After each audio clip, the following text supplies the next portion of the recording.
Yo, what's up everybody? I'm back from Scotland. I've worked a lot on Angel Arena Allstars and I am ready to show you our progress. I'm ready to show you where we are right now and what we are doing with the game. And hopefully that will get you excited. If not, then at least, hey, at least now you know to not be excited, right? But I think I actually got a lot of really cool stuff to show you and I'm quite excited to make this video. So, yeah, let me just go ahead and get right into it. Now, we're going to start with this, we're going to start with the simple stuff, right? So we're going to start out with the map. They're going to start out with, a few ideas regarding bosses and new mechanics and things I'm going to introduce into the game. And then we're gonna go into some of the more controversial things. I think the big one is really going to be the reflex cores, the reflex items, or as I previously called them, break items, but they are reflex items now. That's just their new name. In case you don't know what that is, don't worry, I'll get to it, right? And let me explain it thoroughly. Now, this is going to take a while, right? This is gonna take a while. I hope you guys are ready for that, right? Like, buckle up because we're in for a ride. Now, not only are we in for a ride, but down in the description, I also put a .zip document, Angel Arena Allstars.zip or whatever I plan on calling it. You download that, don't worry, it's not a virus. It is just my folder of Angel Arena Allstars things. It's going to look like this. So if we, if you look at this right here, you can see it got artwork, bosses, design timeline, heroes, items, junk, map, meetings, music, and then a few other things there. So I'm going to explain most of the things in there, right? I'm going to explain. I'm going to show you and talk about all of the things that are in the thing, but if you want the thing anyway, then you can fiddle around with a few of the documents yourself, because there are actually like balance documents and such in there, and if you want to like try to balance some of the heroes and shit like that, then you can feel free to do so. Right, you can also not, that's really up to you. And also just one concern that people have, like, Bommy, what if people steal your ideas? Well, they already have been doing it, and fuck, I don't care, right? Like, you can steal all of my ideas, but, well, I guess in the end they were still my ideas. In the end they were still my designs. In the end I'm still the one that came up with them. So whether or not they end up working in my game mode, or they end up working in your game mode, or they end up working in both, I'm okay with that. Right? It's also an open source project, right? Everything we make is publicly available. Everything we make is publicly accessible. And as such, fuck it, go ahead, right? Do your thing, do your thing.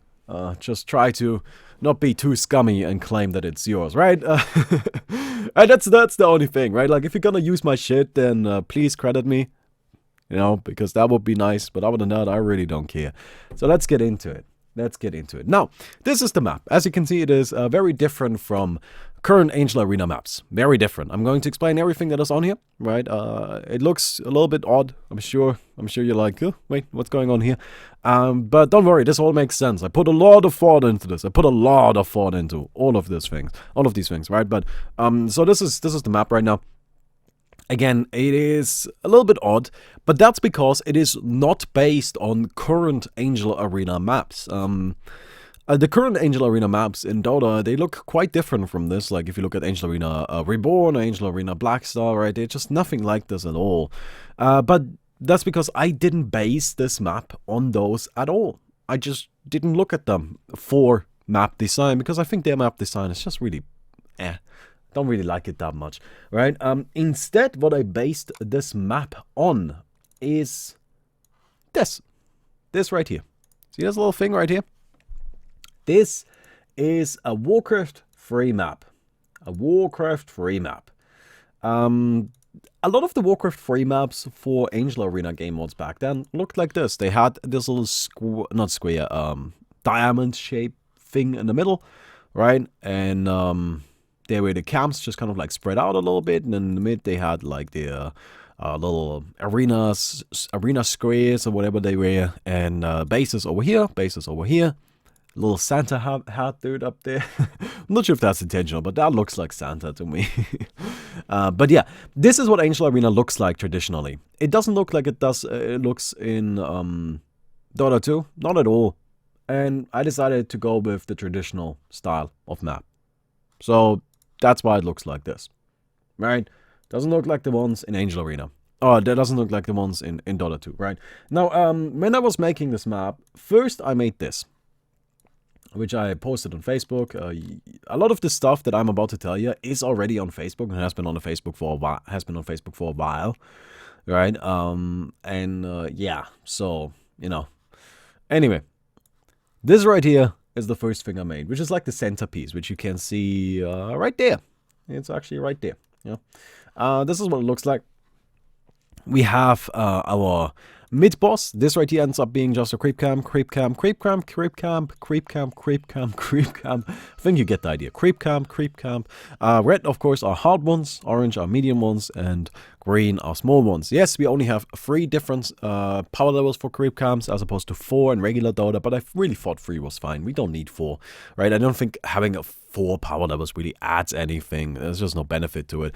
Then there are these blue little things here. Now, I'm actually a little bit unsure if these are gonna end up being in the game, but I like the idea, so maybe. They're watchtowers from StarCraft. It's just StarCraft watchtowers, or Heroes of the Storm, if you aren't familiar with StarCraft. Essentially how they work is you cap them, and then you own them, and then you gain vision in the area.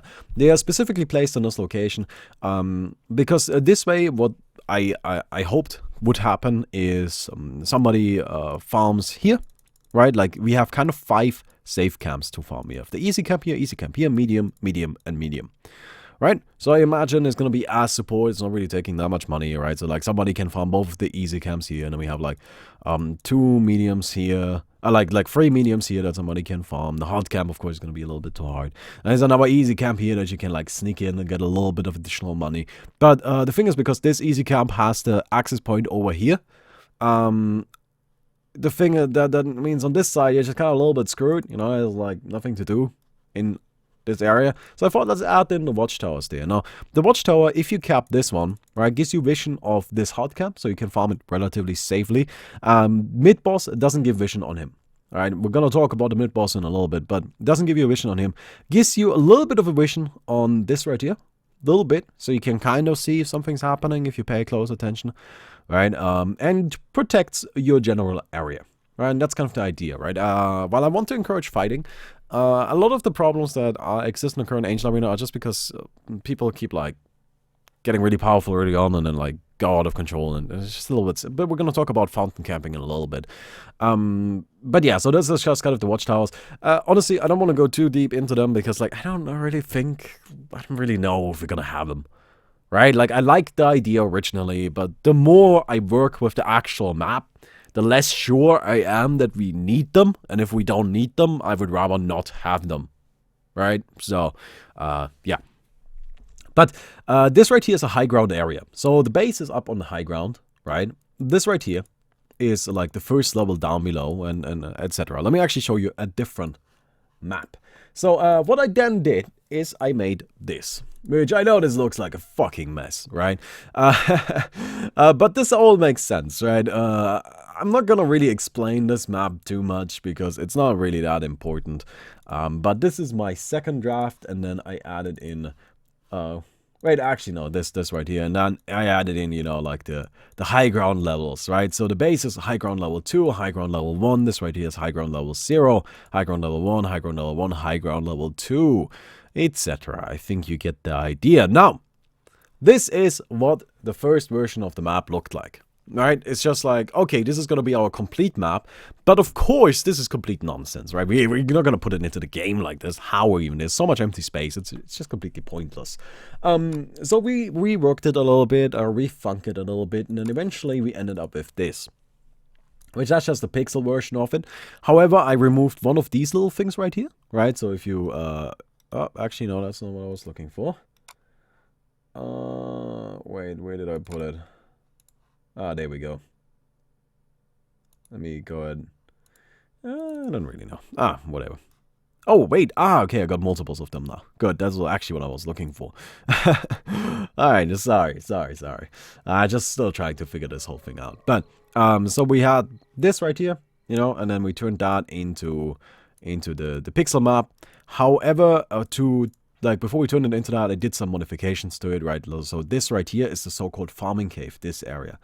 The farming cave area was reduced to only have 1 farming cave. Alright. And, yeah. Let me go ahead and get rid of this. And let me show you how this actually ended up working out in the actual map. Right? Like so far this was purely theoretical nonsense and whatever. Let me actually show you the map and explain the map to you. Alright. So, we are now in Dota here. By Dota, I mean Hammer, which is the Dota 2 map editor. It's very simple to use. Took me like literally 15 minutes to learn. Probably even less than that. Very simple. And by learn, I mean be able to modify the map on a basic level. I can't really do any advanced shit yet, but I don't really need it. It's not really that important. So, this right here is your base. This is where you spawn and shit. It's not really that big, but I don't think it needs to be big. I see no benefit to it being big. So, it's pretty small, right? You can come out here. And then over here, this right here is a boss area, this right here is a boss area. These are tier 1 bosses is what they are called. Now these tier 1 bosses are going to get a bigger area. This map that I'm showing you right now is strictly speaking up to date, but as soon as I'm done recording this video, I will modify it. So, by the time you're watching this, it won't be up to date anymore. But honestly, there's no way around that because I am constantly modifying this map, right? Like, I'm always working on it, always changing shit. So, yeah, you know, it's gonna be happening like that. So, don't worry about it too much. But I'm gonna make this bigger right here. That's where tier 1 boss goes. And you have 2 tier 1 boss arenas on either side. There's one over here too, one over here, one over here, and one over here. Now, what is a tier 1 boss? I want bosses to be a more essential part of the game, because I find bosses really interesting, especially if you make them really cool bosses. You can do so much with bosses that makes them more interesting than just somebody that clicks on you. And I actually have a really cool concept for a boss that, you know, we're gonna talk about later. But now the tier 1 bosses, right, the tier 1 bosses, the way they're going to work is you kill a tier 1 boss, and a tier 1 boss is supposed to be killable at like 10 minutes. After the second duel is when you're supposed to be able to kill this thing. Alright, so it's not a matter of, oh man, it's 50 minutes into the game, I wonder if we can kill the tier 1 boss. No. After the second duel, after 10 minutes, that's my timing, right? That's what I'm looking for, is when you're supposed to be able to kill these tier 1 bosses. Now, after you kill a tier 1 boss, you get a reward, and also you unlock a teleporter. Now, what does the teleporter do? The teleporter teleports you to the teleporter room, which I know seems a little bit silly, but don't worry, it's all going to make sense really soon. Now, the teleporter room is something I have in this game because it's a traditional thing for Angel Arena. All the Angel Arenas had teleporters, they had teleporter rooms, right? And I wanted to keep that as much as possible. So we're keeping the teleporters in the teleporter room, because I think it's a cool thing, right? But you kill the boss, unlocks access to a teleporter. This teleporter will take you in this arena, or over here, right? Like this little area, which currently is far too big and takes up too much space, and I will reduce that space, but just don't worry about that too much right now. Right? Now in the teleporter room, there's going to be 6 more teleporters. One of them is going to just bring you back to the base, so you can leave if you choose to. And then the other 5 will bring you into different boss areas, which are up here. So there's a boss area, second one, third one, fourth one, fifth one, right? Now, those 5 boss areas are usually locked off. You can see there's entrances right here, but these are closed, usually, right? You have to unlock them first.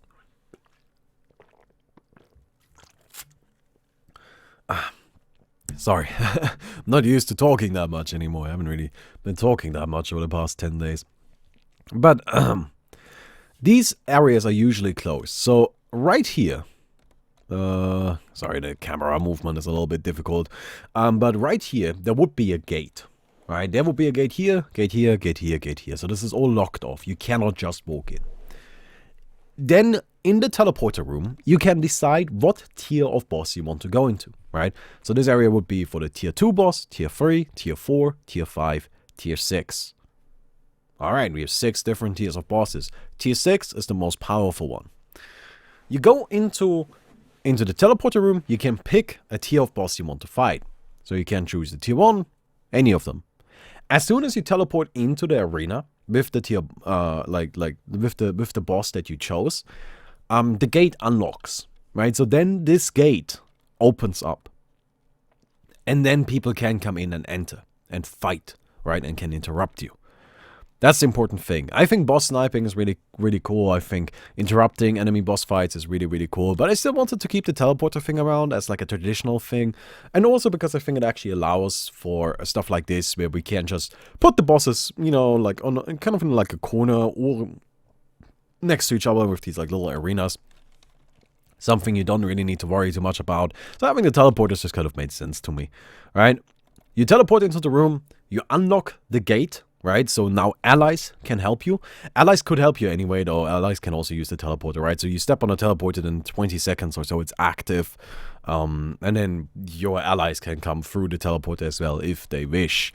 Or they can go through the gate. Again, as long as you're fighting the boss, as long as you're in the arena, as long as somebody, a living hero, is in the arena, the gate is unlocked. If all living heroes in the arena are killed, the gate closes again. Or leave, I guess. They don't have to be killed, but or leave, right? So if everybody leaves, then the gate closes and you need to go back to the teleporter room to get access to it again. This is that way deliberately. I know it sounds a little bit annoying that you always have to go back to it, but the thing is, there needs to be a little bit of a commitment, right? So if you like go to a boss room and you're like, oh shit, we can't do this, and then you leave, you need to waste some time. Right? You need to have some sort of punishment for it, and that's kind of it. Although it's not really that significant. But the idea there is that enemy teams can still come interrupt you. We keep the teleporters around. Alright, I think makes sense. Now, the thing is, you of course could just blink into these arenas if you're Queen of Pain or something like that. So what we're going to have is we're going to introduce a barrier mechanic, which you cannot blink over, which you cannot move over at all. Right? So there will be barriers around these arenas that mean you cannot go in. You just can't. You're just not going to be able to get into the arena unless the gate is open. And then only through the gate. And that's it. Anything else and you're just screwed. Alright, so that's something you'll have to be ready for. The way the bosses work is, as I already mentioned, there's going to be different tiers of bosses. There's a tier 1 boss, tier 2, tier 3, tier 4, tier 5, tier 6. After the boss has been killed, they will respawn after like 10 minutes or so. Right, so pretty lengthy. But again, there's like 12 different bosses on the map. At the start, you'll have things to fight, but you kill a boss when they respawn.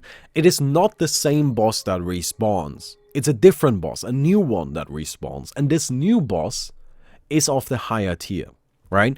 So with the 4 tier 1 bosses that we're going to have, those are going to be the only tier 1 bosses you will ever be able to fight in the entire game. Because as soon as you kill them, there's going to be a tier 2 boss to replace them, right? And that's going to be a different boss.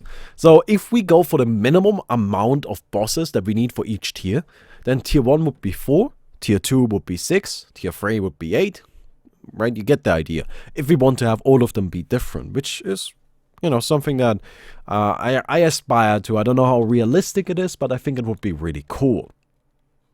So that's kind of the idea here. Now, you can see that over there's a little star area, and then over there's a little money sign area. Now, what are those? Those are kind of side objective areas, right? They're not supposed to be main things that you can do. They're just a little bit of something silly. Now, this, by the way, is the duel area, right? So these over here are the duel areas. We'll get to those in a second. But the star area is going to be the final boss. Right, the most godly unit that I have told you about before. The character that if you kill him, you just win the game. And everybody's always up in arms about that idea. Right, everybody's like, but what if people kill him at 5 minutes into the game? Well, that's the thing about this guy. He's going to be disgustingly powerful. You will not be able to kill him at 5 minutes. In fact, he's going to be so powerful that you will almost never be able to kill him. I plan on having this guy die once every 1,000 games. Something like that. Right? Like, he's supposed to be something special. Something that only dies if there's really, oh my god, this is just, we need to somehow figure out a way to come back into this, right? We need to make a risk. We need to do something crazy. And that is that guy, right? He's the crazy thing. Again, he's gonna be disgustingly powerful. I keep talking about different tiers of bosses, right? And tier 6 is the strongest tier that you can regularly face in the game. Apart from him, this guy is not in the tiers. right? Like, this guy is like tier 15.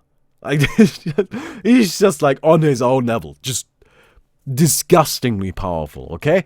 Then over here we have the money side. Now that is going to be something we call the boss casino. The way this works is you go into the arena, then there's like a dude you talk to, and then you can select a boss that has already been killed in the game that you want to fight. After you select the boss, you can wager money, right? So it costs a certain amount of money, and then you can wager money. You can say, okay, I want to spend this much gold on it. I want to bet this much gold. Then, based on how much gold you bet, the boss spawns and becomes more powerful. Alright, so if you spend the minimum amount, let's say the minimum amount is 1,000 gold, right? Then the boss just is a little bit more powerful than regular, right? But not really that scary. But if you go in there and you spend 100,000, then you're gonna have to face a fucking god that is just gonna ruin your soul, right? So, it's just like, and then if you win against the boss, then you gain extra money back, right? Then you, based on what enemy you killed, what boss you ended up killing, you gain bonus gold back, and you know, of course, your wager. And if you die, you lose your wager. Now, this is going to be a one-on-one arena, right? So you cannot ever go in there with your team. You go in there, you fight, you activate the thing, and then those barriers that I've talked about earlier that block off all movement, no matter what it is, activate around the arena. You're stuck with the boss until either you or the boss dies. Again, this is kind of supposed to be a little bit of a side thing. This is going to allow people to re-challenge cool bosses they liked, maybe make a little bit of extra money. Just kind of a little bit of an additional experience that isn't like required by any means, but it's just kind of supposed to be pretty cool. You know, like that's just the basic idea. It's just like, oh, well, this is kind of neat. But yeah, that's kind of the bosses. Now, over here, we've got the farming caves. Now, the farming caves, as you can see, are behind the base. I actually have Dota open right here. Look at this. Isn't that beautiful? So we are currently on the Angel Arena map. Now, don't worry about the lack of minimap. There's really nothing I can do about this. It's just kind of a little bit... it's just how it is right now. Alright, but this is the farming cave. Now, down here, there won't be anything. Alright, this right here is just going to be empty. It's just going to be the entrance to the farming cave. But you can see, you can leave your base into the regular arena this way, and you can leave your base into the farming cave over here. So you go up here, and then there's going to be creeps. Now, these creeps are going to be, well, you know, like, probably a little bit more powerful than base creeps, right? The thing is, these creeps, you fight, you kill them, don't worry, you cannot pull them into the base. Like, that's not going to be an option. They'll just not go there, right? But you fight them, you kill them, and gives you a little bit of additional money. The thing about it, though, is they do not respawn. Right? Unlike regular camps, a farming cave doesn't respawn. Instead, you kill the farming cave, and after you killed this area of the farming cave, this area unknocks. Now, this isn't usually unlocked. This is only unlocked if you killed the previous area. These creeps in here are significantly more powerful. Again, you kill every single creep in here, they do not respawn. Then you get into this area of the farming cave, which is yet again going to be a lot more powerful creeps, right? Significantly more powerful, and a little mini-boss. Just a tiny thing, right? Probably just going to be a really strong regular creep. If you kill the mini-boss, you get teleported out of the farming cave. All of your allies, everybody gets teleported out of the farming cave. And all of the creeps respawn, but they are more powerful again. The idea here is to give you a secondary way to farm. Nothing that is going to sustain you entirely by any means, but instead something you can regularly come back to and just get a little bit of additional income, right? Also something that is very difficult for the enemy to interrupt. So you can see this right here is the only way that an enemy team can really intrude upon this, right? So there's a very tiny entrance past this tree. And then it's only just like 1 unit path. I'm pretty sure 2 units don't fit in there. 2 might, but right, like it's gonna be very, very, very tight. Of course, the fountain won't shoot at you here, right? You're not gonna get hit by the fountain, but you will be able to attack by enemy heroes that are just gonna sit in their base and shoot at you, and there's nothing you can do about it. So while the possibility exists that people might be able to interrupt your farming cave, this is mostly a death trap. Right, so if you really want to go and mess with them farming in their farming cave, you can try to, but you'll get fucked up. Right, but if you try to, but you know, like if you don't, then that just means every team has a little bit of guaranteed income, which is going to hopefully make fountain camping less relevant. Now, fountain camping is something that exists in current Angel arenas, which I personally actually don't believe to be as much of a map design concern. I think it is actually a balance issue. I think in regular Dota, if you have balance spikes as they exist in Angel Arena, you would also fountain camp, right? Because the problem in Angel Arena is you gain an item, right? Like a new item, just something, and all of a sudden you're so much more powerful than everybody. You just go around one-shotting them, and they can't do anything to stop you.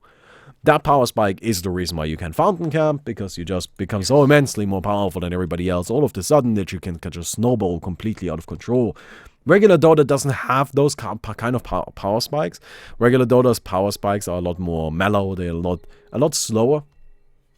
And that's kind of what I'm going for as well, right? I don't want the power spikes to be as ridiculous, because I think that's really all we need to do to disable fountain camping.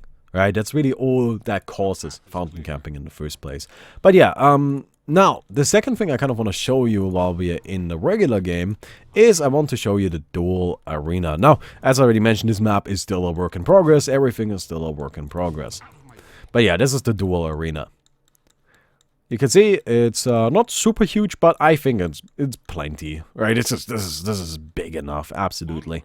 You spawn in with your team, and then you go fight, right? And you walk through here, and there's like trees and such. You still get plenty of vision, as you can see. I mean, it's currently nighttime, so you can see, like, during nighttime you see this much. Yeah, plenty of vision. Now, up here, this little corner is going to have a shop. In the shop, you can buy sentries and dust, right? So if your team doesn't have sentries or dust, then you'll have to go here and buy sentries and dust really quick. But it's not going to be a case of invisibility is always revealed. Not that. You have to just go buy sentry and dust, right? This is going to be the other team's spawn. Now, this right here is going to be a little bit controversial, but I like the idea a lot. This is going to be a secondary objective for the arena, right? Essentially, what I think is a problem with duels right now is you fight, and then certain heroes just aren't very good at it.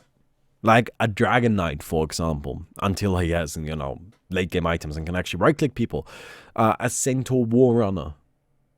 Kind of, so to some extent, a Bristleback, I guess. A Spectre, right? A Spectre, until she has late game items, she just has like no impact at all.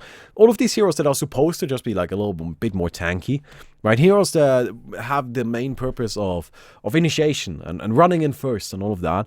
Now, in current Angel Arenas, that doesn't really work, because the dual arenas are just, you know, just like really straightforward and, well, shit, I mean, after you do your initiation, then you're just gonna stand there and you don't have anything to do. You can't, like, walk up to a tower and, like, try to force them to initiate on you, you know, like, make yourself the target. That just doesn't work. You cannot make yourself a target in any way, other than, like, dealing a lot of damage, which makes inherently tanky characters a lot worse, inherently makes certain kind of healing characters a lot worse, and it just doesn't really add an objective. I find the most interesting fights in regular Dota to be the ones where you're actually fighting for a tower, you're fighting for a barracks, where there is an objective that you're fighting over, as opposed to just like, I mean, how often in Dota do you just like randomly run into the other team and just like fight over nothing, right? That just doesn't happen.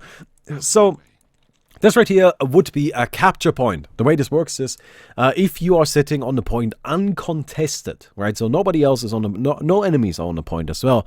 Now, if you sit on it uncontested, then a little bar builds up. If the bar fills up completely, and that's going to take a while, it takes like 30 seconds, right? Again, the point is just to force people to fight as opposed to have people run away. The point is to have heroes like DK and Centaur War Runner have the ability to just sit on the point and create pressure by doing that, even though they don't have a huge impact otherwise.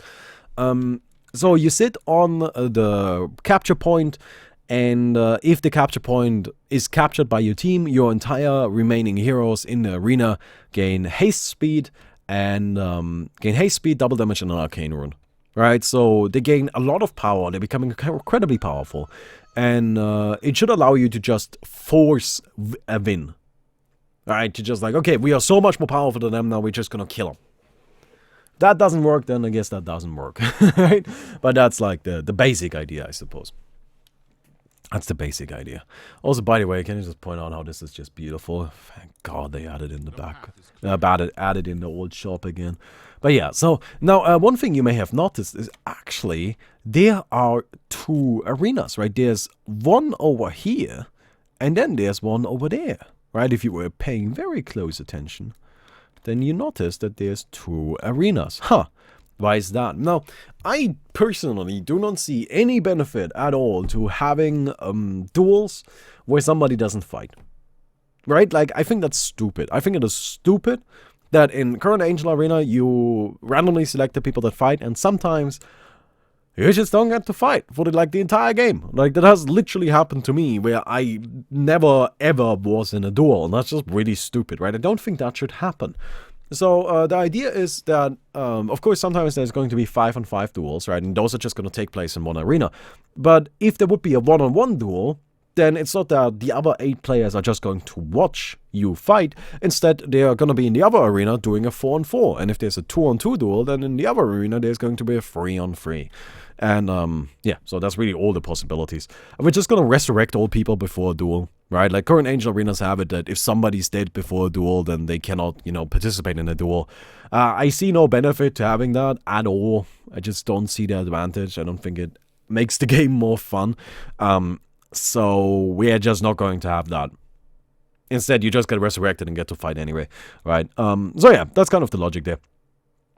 I guess that's kind of the map. Now, there's actually one last big thing left, and that is Azazel, or Azazel, or whatever the fuck he's called, Azazel, which is this guy. Now, this is of course just a placeholder model, but Azazel, we actually have art for already. This is not by any means going to be the finished artwork, right? Like, but whatever, that's just what he looks like right now. As the first idea. This is kind of what Azazel looks like right now. So what is Azazel? Azazel is a demon in stories that, well, he's not really a demon, he's a fallen angel, I believe. A fallen angel in stories that, basically what he does is he fell from heaven and he started selling weapons of war, like, or machinery of war to mankind. Azazel is the grandfather of weapons in terms of, like, his role in biblical nonsense and all of that. So that's Azazel. Now, what is Azazel going to be in our game? Azazel is going to be in the middle here, right? And you fight Azazel, and if you kill Azazel, instead of him dying, he turns into a shop. Now, what happens then is, at that shop, you can buy boss items. Now, not all of them, right? Not like the super late game boss items. As I already mentioned, there's going to be different tiers of bosses. 6 different tiers of bosses. Azazel is going to be probably tier 5, maybe tier 6, right? But you won't be able to buy tier 5 or tier 6 items. Instead, you're probably going to be able to buy tier 2, tier 3, and tier 4 items. Not tier 1. We're going to get to that in a second, though. But yeah, that's what Azazel is going to be. So I think Azazel really introduces an interesting decision that you have to make. Like, if you're ahead, do you really want to kill Azazel? I mean, because then an enemy team, then they can come in and like buy boss items and become powerful that way. So add a decision into the game, right? Like, it's something that will permanently change the match, because now a lot of the boss items from the earlier bosses have suddenly become a lot more accessible. The main point of Azazel, however, is actually to allow people to change their item build, right? So if you're in the late game and you're like, hey, like, shit, I kind of went for a wrong item build here, right? The items I have just don't line up well against the heroes. You go kill Azazel, and then you just, like, get those early game items again, and you try again, right? And you go ahead and give yourself a second shot by, having access to those items. It also works well because that way we don't have to keep the early tier bosses in the game, right? We don't have to, because again, like, after a boss has been killed, it's going to be replaced by the next tier boss, and if a tier 2 boss drops tier 2 specific boss items, then after tier 2 boss has been removed from the game, now we need to somehow get access to those items again, right? And Azazel would give you that access again, right? So we don't need to, like, somehow magically keep those items in the game forever. Instead, Azazel will just end up selling them to you. Again, this is his current artwork. It's based on Wraith King. We are basing all of the custom models we are making on existing heroes in Dota, just because it is a lot easier, a lot more realistic of a process. So yeah, that is Azazel. Now, let me go and actually tell you about my first boss idea here. This is Javius. This is what she looks like. We also have a more rendered version of it, which she looks like that currently. This is, of course, again, by no means done. But yeah, this is what Javius actually looks like, as, you know, less of just like a piece of artwork, more as an actual character. Now, well, actually, let me go and put that back on the screen. What is Javius going to do? Javius is going to be a tier 1 boss. A tier 1 boss that doesn't auto-attack at all. Instead, Javius has two main mechanics that work as follows. She paints patterns in the arena that you're fighting her in.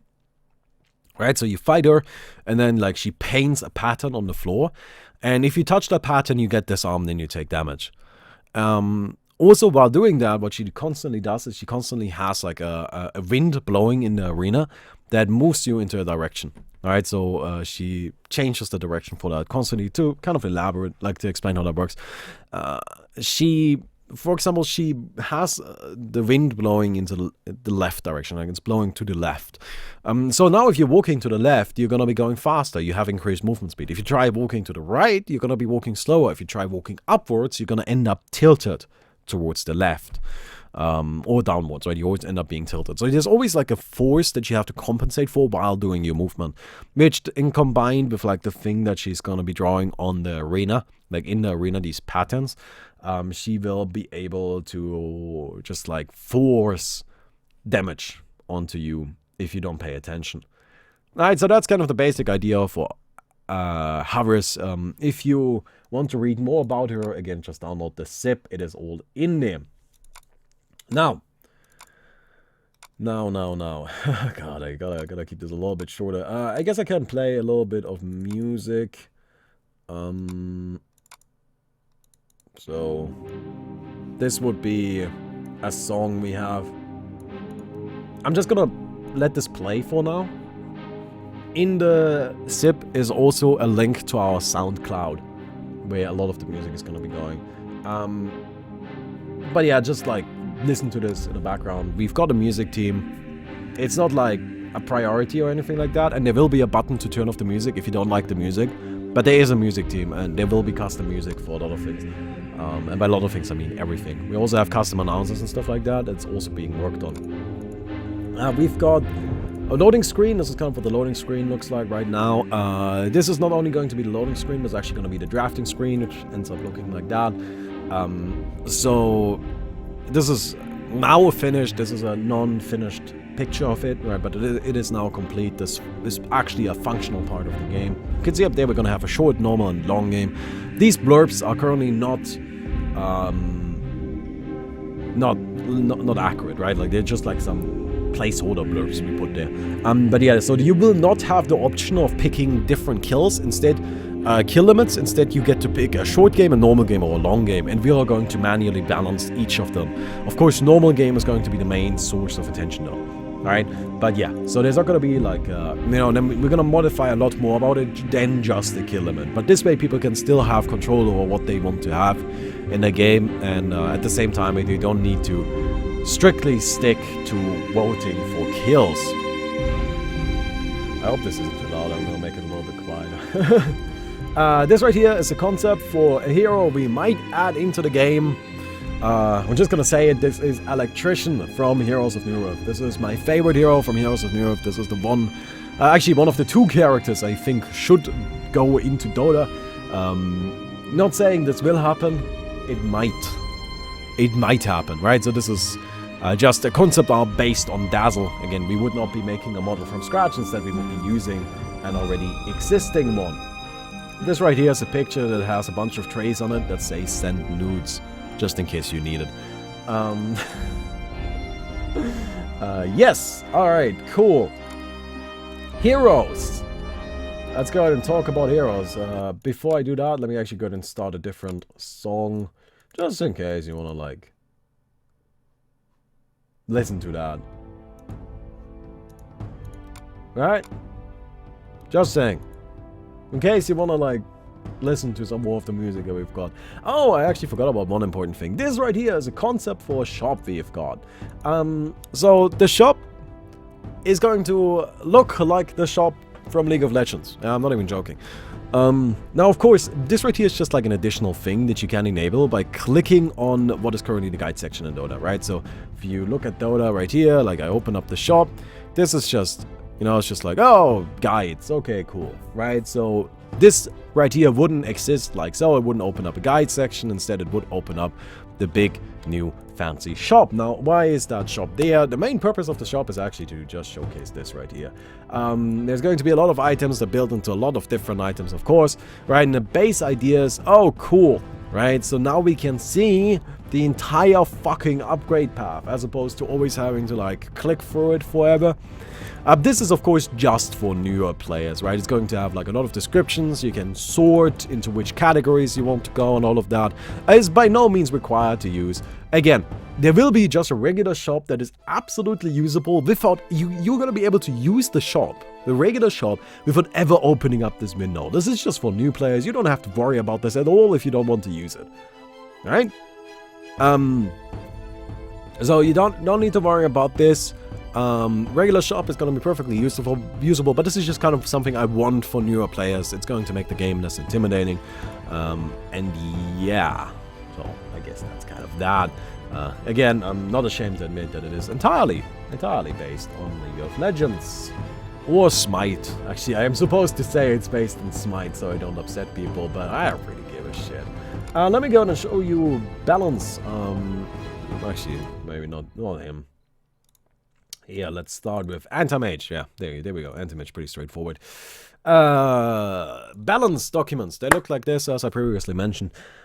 We are following a certain principle while balancing these guys. Now, every hero is going to be given 2 additional levels to level up, as opposed to like 3 or whatever the hell else. Also, let me go and just play another song really quick so you guys can listen to some more of that.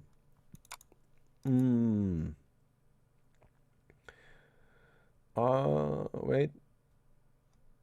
Actually, never mind. Let's just leave it at that. Yeah. Just go check out the SoundCloud. Just go check out the SoundCloud. It's just gonna be distracting to me. The way we have gone about with the balance thing is we have added in 2 additional levels of leveling up an ability for each hero. You're only going to be able to level those after you have reached level 25. Right, so you need to be level 25 to be able to actually you need to be level 28 to level 5 of an ability. Right, so you need to max out all of your other shit and all of your talents first.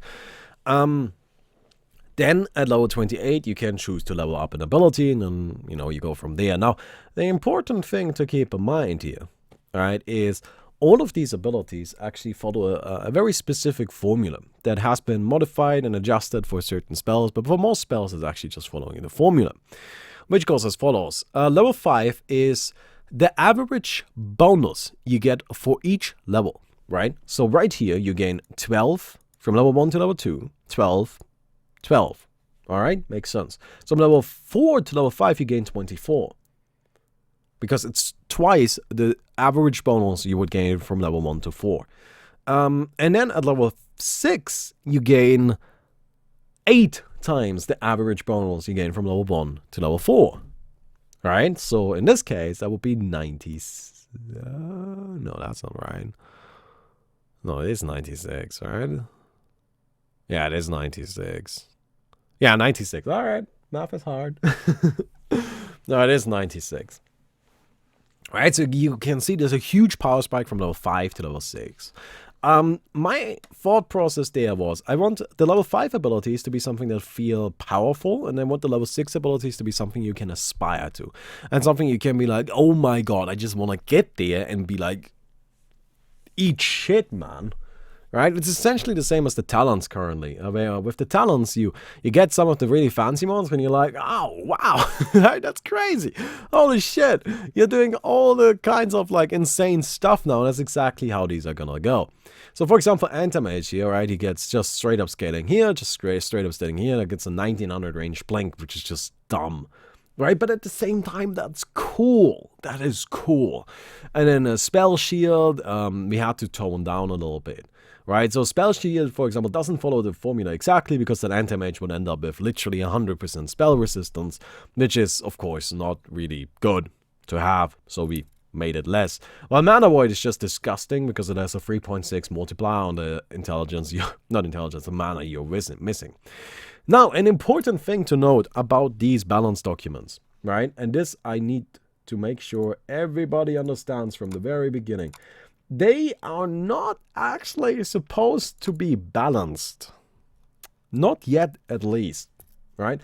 The reason why they exist, I mean, look at this bounty hunter here, and like Shuriken Toss. It's Shuriken Toss, 1100 damage. Alright, like 1300 bonus gold from track. Or, actually, somebody that's just disgusting is Zeus. Here you go. Like, 1400 damage to everybody on enemy team with Thunder God's Wrath. We have Lina. Lina deals literally 3000 damage with her ultimate. Which is kind of a little bit stupid, right? I mean, like, Balmy, well, what are you? This is dumb. You're being dumb. And to you, I say again, the point here is not for the shit to be balanced, because I'm well aware it is not. It is not balanced, right?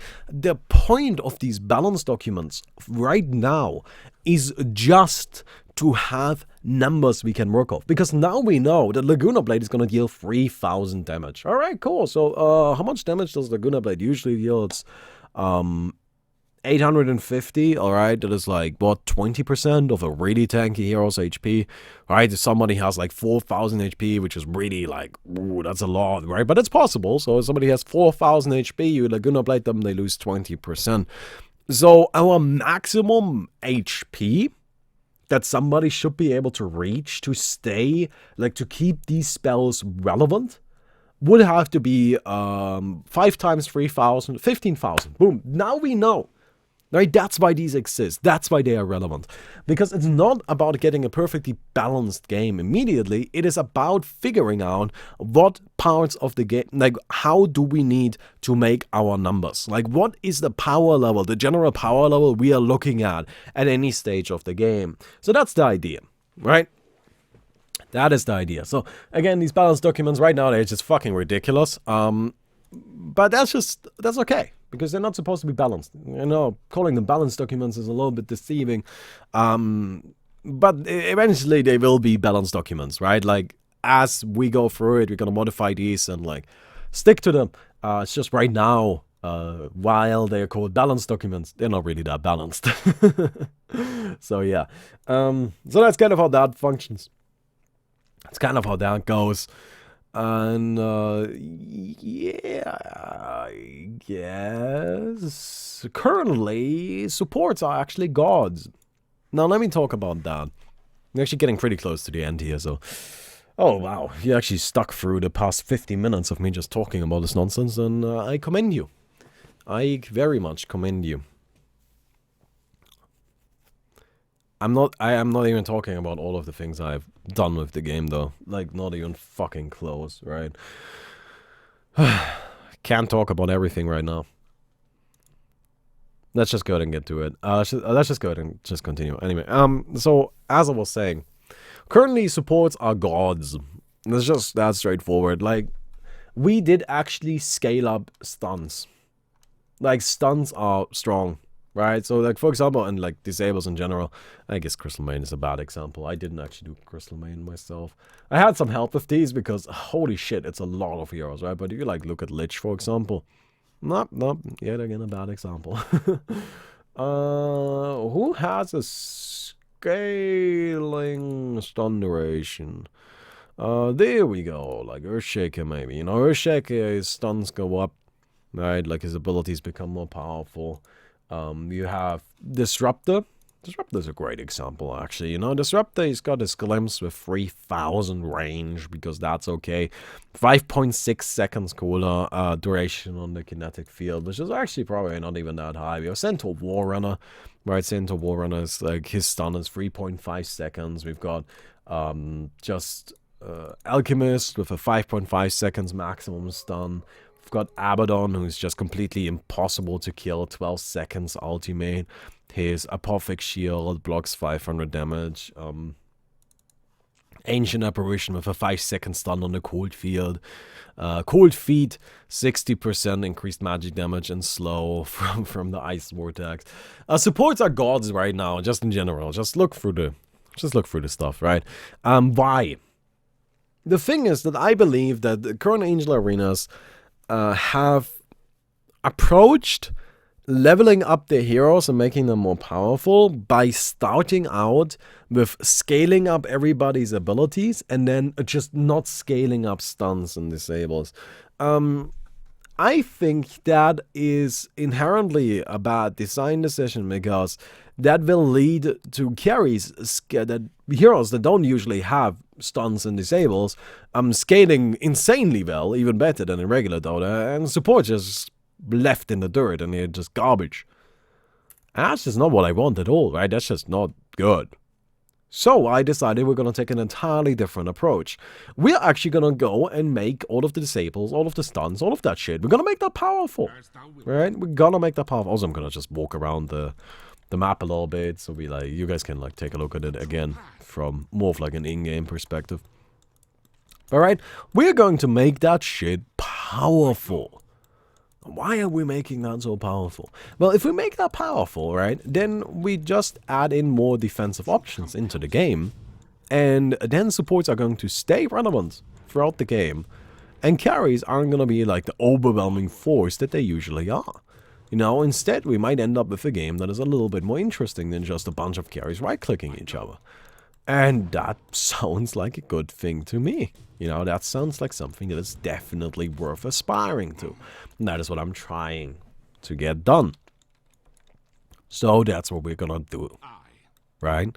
Now, how are we adding in those additional options? Ladies and gentlemen, let me introduce you to break items, or reflex items as they are called now. What are reflex items?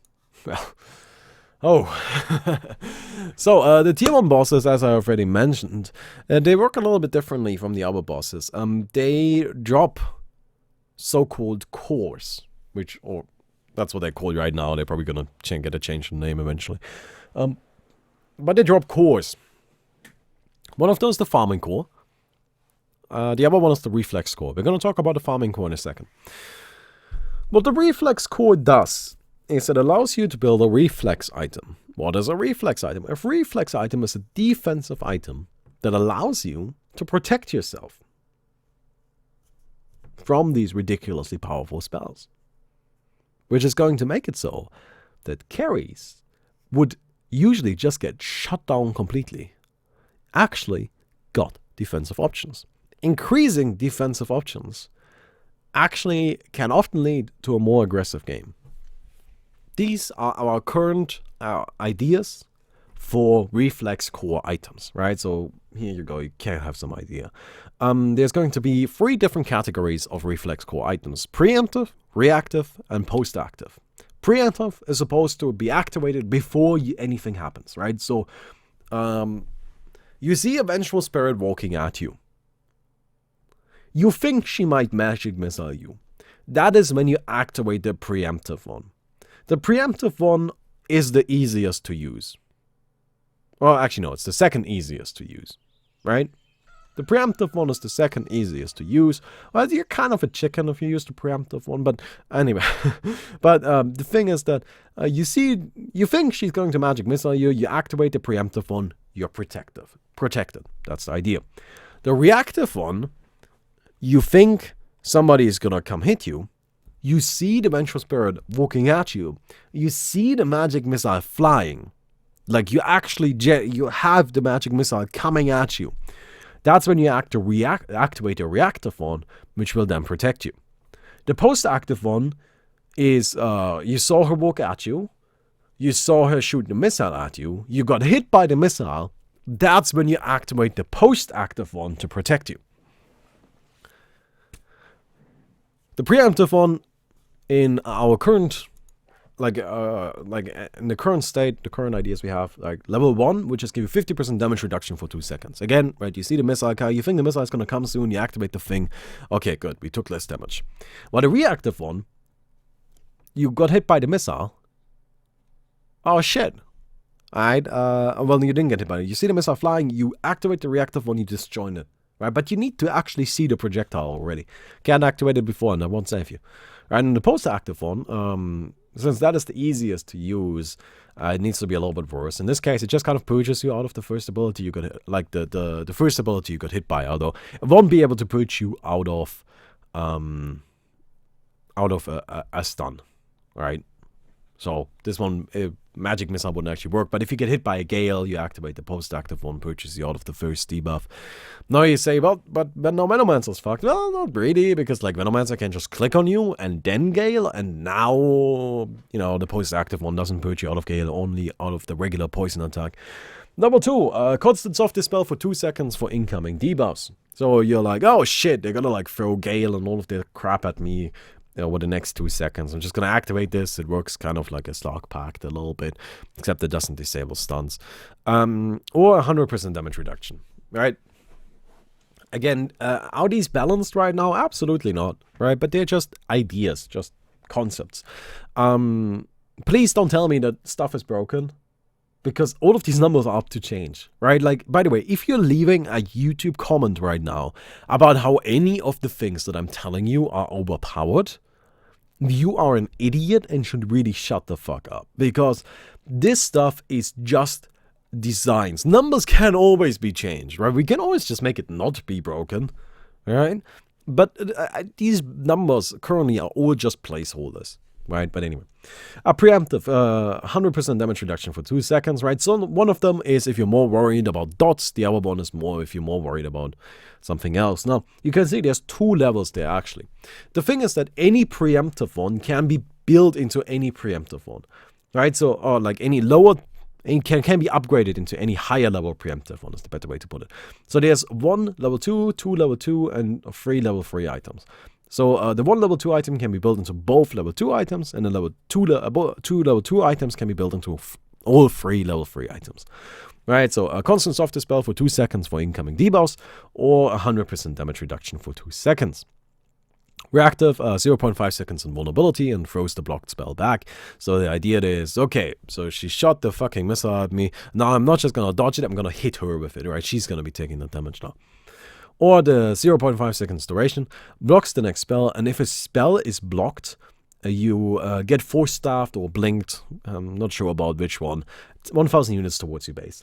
And 1,000 units may be too long, maybe just 500, right? But the idea there is just one of them throws the ability back, so it's just like, yeah, go fuck yourself, and the other one is, oh shit, I gotta get out of here, right? So you activate it. They would serve, they would be for 2 different kind of heroes, right? Like an Ursa might want to have the reactive one, while a hero like a sniper, an Ursa might want to have the one that throws the spell back, while a hero like a sniper wants to have the one that blinks you away, right? Because the sniper wants to get distance, the sniper doesn't want to be next to you, while an Ursa wants exactly that. And if you are stunned while he's there, that's even better for him, right? And then the post-active one applies to 5 seconds invisibility, can always be used, so it can be used by stunned. Right, so can be used while stunned. I'm gonna write it like that, while stunned. Or a soft dispel on yourself, which just means, you know, you get purged out of any debuff that isn't a stun. Or, like, I guess anything that doesn't need a hard dispel. Right? So you can kind of, like, break out of stuff after you've been hit by it. Level 3, constant soft dispel for 4 seconds. It's just like a better version of the previous one. Right, 100% damage reduction and heal for 50% of the damage blocked. And creates a bubble that protects you from all spells originating from the outside. So imagine, well, I guess it's just kind of exactly what it says, right? So you put down a little bubble, right, around yourself, and then you cannot leave it, but all the spells thrown at you will just be blocked, and it just like lasts like a few seconds. But, you know, it's kind of specific because you have to stay in place and such. Reactive grants 0.5 seconds in vulnerability and throws blocked spells back, and then it gains 3 regenerating charges. So if there's like 3 vengeful spirits going up against you for some reason, you can like throw back all 3 magic missiles if you react properly. Which I think is a really cool idea, it's like, that's the main reason why these exist, because I think it's such a cool idea. So we have these powerful supporting heroes, right? We have all of these heroes with these powerful disabling abilities. So instead of nerfing them, we're gonna give heroes that don't have those, and heroes are gonna be suffering because of them, or kind of everybody, I guess, defensive options. Right, but those defensive options aren't just going to be, well, oh, you're invincible, right? No, these defensive options require skill. So the reactive one, right, grants 0.5 seconds invulnerability and throws block spells back. That's tricky. That's hard to use. You can't just spam it. You only got half a second of duration, right? You got to be precise about it. And if you miss it, you're not getting any benefit at all. The main inspiration for it are actually kind of like block buttons or counter buttons in fighting games. I always think that's really cool, or in Dark Souls. In Dark Souls, if an enemy hits you, you have the option of just shielding it and or just tanking it, or you parry him. All right, and that's kind of a parry. That's the idea, and I find that really cool. I like that idea a lot. It also comes from, if you're playing Ursa, right? If you're playing Ursa and you have Aghanims, I think the game becomes very interesting. Because now you've reached this point of a very delicate balance, right? Where an enemy needs to think, how much do we want to commit to forcing out the Aghanims, right? Like, so you run in, you throw a spell at the Ursa. Right now the Ursa has to ask himself, do I want to tank this? Or do I want to, or am I okay with just, am I okay with just accepting it? Or wait, what am I saying? Am I okay with using my ultimate already? Right? So do I want to tank it, or do I want to use my ultimate already? Well, that's actually kind of a difficult question. It's not that straightforward, and that's what I like about it, right? So there's always this like really interesting balance between how much can we throw at him to force out the ultimate without overcommitting and then blowing everything on the ultimate. And the Ursa is like, okay, how much can I tank before I have to use my ultimate, right? 0.5 seconds duration blocks the next spell. If a spell is blocked, you gain a short invincibility that breaks if you do anything, right? So what happens is you block a spell. If you do block a spell, then your hero becomes like, stuck in place a little bit. You can break it by moving, but your reactive core item, so the item that you activated to block that ability, now is a blink effect, right? So you can blink somewhere. So the idea I had there is, again, if you're playing some sort of like, this kind of works for both, I guess, for Ursa and for Sniper, right? So the Sniper, if he gets hit, he's just like, oh shit, all right, blink, right? And then you like go into the trees or up on a cliff. You gain more control, right? Or if the Ursa is just like, oh, you're gonna throw a spell at me. The spell comes in, you parry it, and you blink right behind them. And you're like, let's go, right? Like, that's so cool to me. And then the new effect, this one will be push a button and then create an AoE around you that pushes enemies away and removes projectiles. Right? So it's like this little bubble that you push the thing, then just like this bubble effect that appears, and all like projectiles are just like dispersed. They all disappear. So you can't throw yourself in front of your team and like block an arrow or some shit like that. And the post-active one, massive health regen for 5 seconds, can be used while stunned. Hard Dispel on yourself can be used while stunned, or summons an illusion where you're standing with the same amount of HP/mana and effect where all status conditions you are. You go invisible and gain unit walking. Last 5 seconds can be used while stunned. So these are all supposed to be like, oh shit, I got hit by something, right? So again, these are easy to use, they are medium difficulty, and these are the hard ones. But I think these are really the cool ones. The reactive ones are the really cool ones. That is reflex cores. That's what that is one of the new mechanics I really want to introduce into the game. A new style of item that doesn't exist in regular Dota at all, that I think would be really cool. You guys know I don't like BKB. I don't like BKB because there's no alternative, right? Like with BKB, you're just kind of like, oh, I guess I'm getting BKB because they have spells. Like, you're playing Phantom Assassin. Did they pick heroes? Huh. Well, let me go ahead and buy a BKB, right? It's just not that interesting, but I think these are going to add more possibilities into the game. Of course, there will also still be a BKB, and Lincolns or Notice Orb. That's still all going to exist, but this is just an additional option you can have. Now, the Reflex Core is an item you gain from a Tier 1 boss. So the Tier 1 bosses, the way they are going to work is, one of them is going to drop 5 Reflex Cores to all players on your team, and the other one is going to drop 5 Farming Cores. Now, I think that in Angel Arena... one second.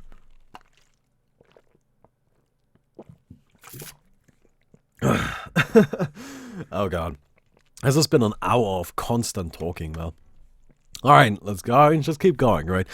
But I think in the Angel Arena there are items that are required, right? Boots and a farming item. Like, you just need Cleave or a variation of it, like Holy Book, right? You just need it. There's no way around it. If you don't get it, you just get fucked. Doesn't work. Just doesn't work. Just not a good idea to skip out on it. Right? So I don't really like that. Because what we're doing now is regular Dota already kind of only has like, 5 inventory spots. Since one of them needs to be boots.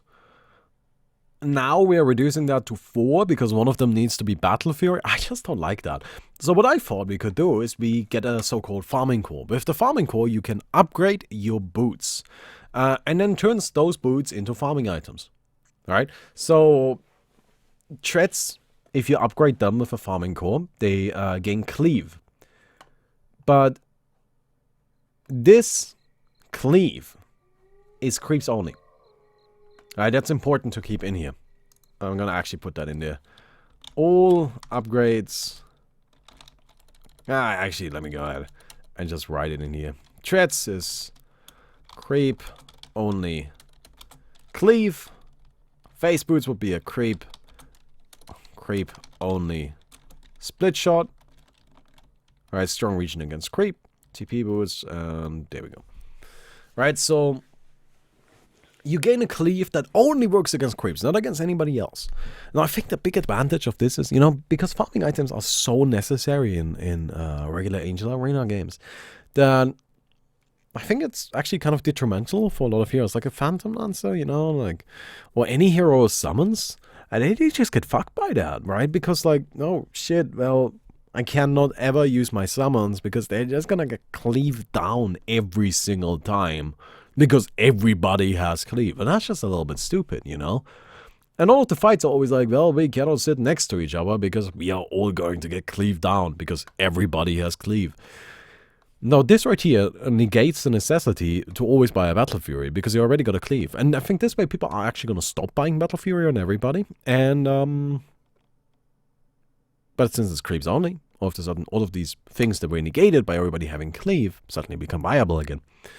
Right, so treads give a creep only Cleave, face boots give a creep only split shot, which by the way, both of them would work on both ranged and melee, right? So creep only Cleave, I see no problem with that being available to ranged heroes. Like, why wouldn't ranged heroes have access to a Cleave if it's only on creeps, right? Like, ranged Cleave is really only an issue if it's on hero. Like, if it works on heroes, it's not really an issue if it works against creeps. I mean, what's the problem? Right, like seriously, what's the issue? I don't really see one. So, yeah. Treads would be a creep only Cleave that works on ranged heroes. Just like the creep only split shot would work on melee heroes. Tranquils give you a strong HP region against creeps. That doesn't get broken by creeps. So, that would be for heroes like Axe or Centaur, Bristleback, maybe. Just an alternative. TP boots would be cheaper because, so I would make TP boots just both upgrades only cost 500 gold, right? So 1450 gold overall. But, the thing is, they become cheaper, and the advantage of that is I wanted to have them be support items, right? So supports, instead of going for a farming boot like that, they could get TP boots, which there aren't really any buildings around the map, but if you upgrade them to level 2, right, you can teleport to heroes. So it would just give supports access to allied heroes by teleporting to them, and then they just gain a passive GPM game. So that makes it so that supports can always help each other out, by teleporting to allied heroes, and they also gain money just passively without farming creeps. Right, and it's not really something that's supposed to be bought all the time. Like, we just have to make the cooldown longer if it's bought too often. But yeah, it's just like, here you go, have a little bit of something else. And then the mana boots, they would increase it would give you increased spell damage against creeps, and if your spell doesn't affect any heroes, you gain mana back. So you can lose your it's for heroes like Zeus and Lena, and for a lot of supports as well. Right, so they can use their spells to farm the creeps. and they don't, like become irrelevant that like very quickly. Instead, they can keep using their spells and keep farming creeps. The boots are gonna help them with that, and that's like the general idea. And then the upgrades increase damage and the mana return. As I already mentioned, the farming cores will be dropped from the one tier 1 boss on your side of the map. So if we look at the map here, right, you can see like this right here would be the tier 1 boss area. This one right here would be the other tier 1 boss area for the dire side.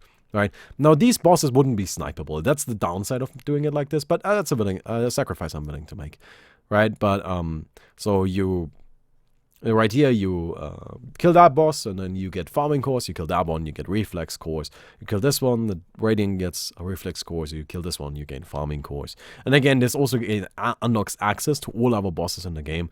And after the tier 1 bosses have been killed, after everybody has their cores, you can now, like we're gonna drop the barriers, and you can now interrupt the fight as regularly. Or as before. That's kind of the idea there. So why are we doing this whole core thing? Now, an important thing I always keep in mind is people that are going to play the game for the first time. And I'm not going to base the entire game around that, of course. But, we need to consider it somewhat. And what I like about it is it slowly introduces the mechanic of you need to kill bosses to gain items, right? And also introduces people to, hey, these bosses are killable pretty fucking early and you should probably do it. Right, like this isn't really that fancy stuff, like this is pretty simple. You can get this shit early, so go ahead and kill a boss, right?